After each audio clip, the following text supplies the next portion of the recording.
રાધે રાધે. કેમ છે મારા ભાઈ બહેનો? આજે છે અમારા બેન ને જોવા આવે છે પિંકલ બેન ને. અમારે બધુડું હૂતું છે જો બાળક વિඥાન ગોદડી વિඥાન નાખી દીધું છે એટલું બધુડા ને.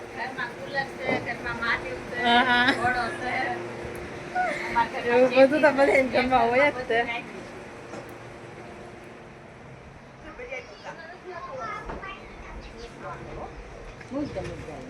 અમારા રોશનભાઈ તૈયારી કરે જો રાંધવાની.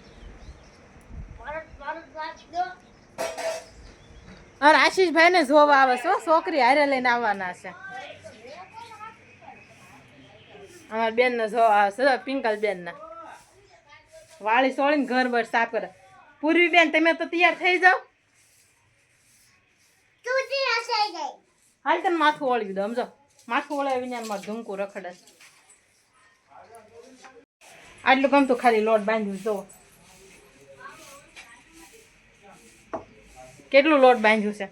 એમાં એટલું બાંધ્યું ને અમારે તો અઠવાડિયું ખૂટે નહીં રોટલા. એ શું કરો છો? પૂરીઓ બનાવી છે. શાક રોટલી પૂરી રસ ગુલાબજાંબુ બધું બનાવવાનું. ચાલો યુટ્યુબ ફેમિલી બધા અમારા ઘરે જમવા. અમારે છે ને પિંકલ બેન ને જોવા આવે છે. આજ કોણ આ ઢૂંઢી પણ આમ એવું ના પાડતા. આ મમ્મી છે જો આ બધા શો કર્યું જો રાજી રાજી થઈ ગઈ જો મહેમાન આવે ને પટ્ટા વાળી કરવાની કે જો શો કર્યું જો પટ્ટા લઈને ઉભી અને જો ટેણી તો જો ગેમ રમે છે.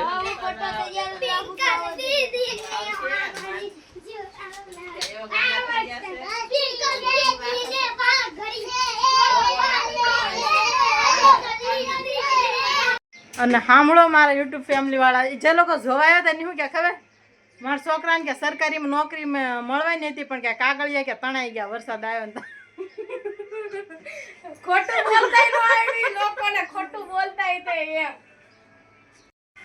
હા જો એ લોકો આવ્યા હતા અને પિંકલબેન ને જોવા ને ખાઈ પીને અને વૈયા ગયા. 500 રૂપિયા અમારા પિંકલબેન ને હાથમાં દીધા ને અમારા પિંકલબેને નક્કી કર્યું છે કે બધા ઘરના છોકરાઓને મોટાઓને 500 રૂપિયાની સોડા પાવાની. આમાં હું કહું નથી નક્કી કર્યું. 1000 રૂપિયાનો ખર્ચો થઈ ગયો 500 રૂપિયા દઈને ગયા એમાં હું. હા તોય તો એ તો તમારો ખર્ચો તો થાય પણ સોડા પાવી પડે ને બરોબર ને. જો અમારા રોશનભાઈ દાંત કાઢે સ્વતંત્ર. હારું હારું સોડા મંગાય.